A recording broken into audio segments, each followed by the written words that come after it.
KateDiCamillo, an author study by Janine Casson. KateDiCamillo was born in Philadelphia, Pennsylvania on March 25, 1964. Her mother moved her to Claremont, Florida shortly after she discovered her daughter was suffering from some physical ailments. She lived down there with her mother and was raised by a single parent. She currently lives in Minneapolis, Minnesota. She has written over 23 books for both children and adults. And she started writing children's books when she got a job at a book warehouse on the children's floor. She is only one of 6 authors to receive 2 Newbery medals. Today I'm going to talk about the book by KateDiCamillo, Flora and Ulysses. It has a few overarching themes of loneliness, hope, and love being the key, and it's got a lot of humor intermixed in it. Flora is living in a world which doesn't really allow for the possibility of hope. Her parents are divorced, and comic books are her favorite pastime. She feels alone and is prepared for the worst when a random act of improbability connects her to Ulysses, the squirrel, who becomes her champion.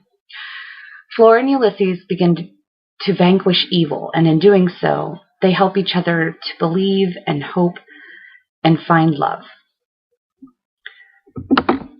So I'm going to read a chapter. This is 19, so we're in the story already, where Flora's neighbor, Tootie, and her nephew, William Spiver, have come over to see if her claims that her squirrel can actually type poetry, if these claims are true.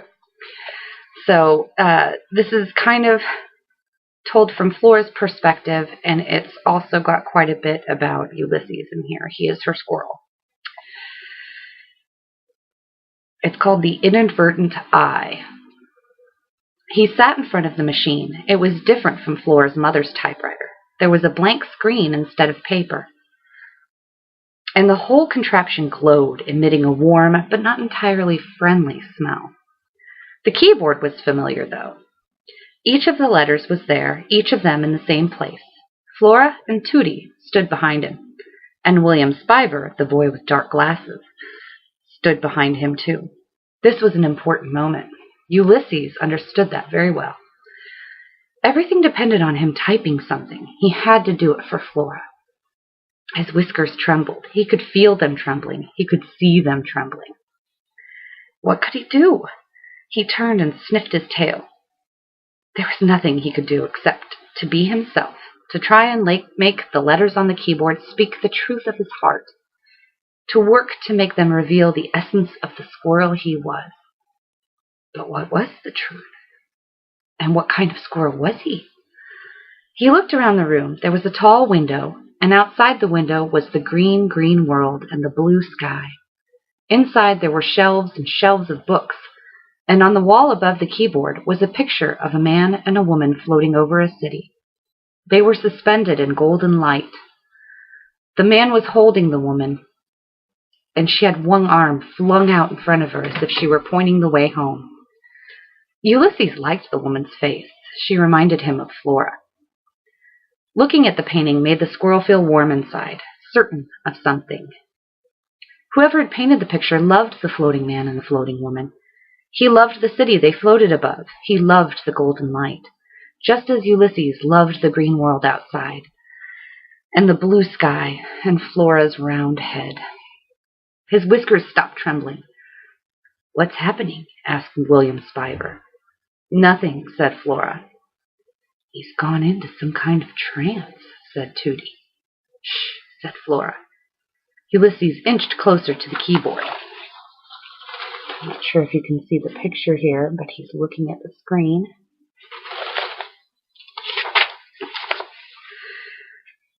It was beautiful to the squirrel to see a letter appear out of nowhere.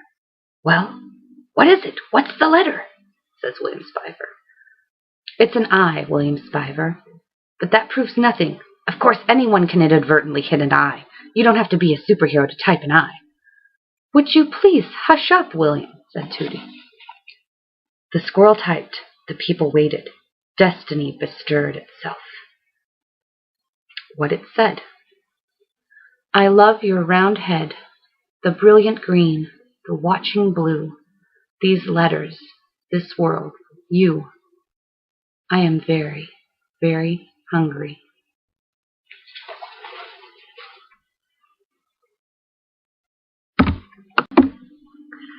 So for our classroom activity, I want everyone to imagine if they were creating a superhero, what animal would you choose? That's going to be our assignment. We're going to create our own superhero animal using Ulysses as a guide. So you may want to include a superpower, a special name, how that character hides his or her superhero self, any friends they might have, and any foes they may need to vanquish. We're going to brainstorm up on the board a variety of different superpowers, what different powers someone could have. And special name, it could be a pet, it could be a relative, it could just be a strange name that you made up or something you picked out of the air, whatever you want. Once we're done creating our superhero animals, just writing down about them, then we're going to tell the superhero story using both words and pictures. We're going to use word bubbles like in a comic strip. After the comic strips are created, we'll share them and we'll discuss the process of this kind of writing. We're going to discuss how hard is it to write in a limited space and how do the words and pictures work together. And if you chose color or black and white, and why did you choose that way? And then I want your input, whether it was hard or an easy project for you. For each question, I want you to answer why you answered it that way. And I think we'll have some pretty creative pieces to hang up in our classroom when we're all said and done. Thank you. So when I talked about KateDiCamillo in the author's biography section, I talked about how she was raised by her mom single-handedly, and that actually is a recurring theme in a lot of her books, is that there's kind of always an absent parent. And it's usually the mother, which is interesting since she was raised by a single mother and her father was the one who wasn't around. She's been asked about this before in interviews, and she's kind of said it must be something with her subconscious. She writes into her stories.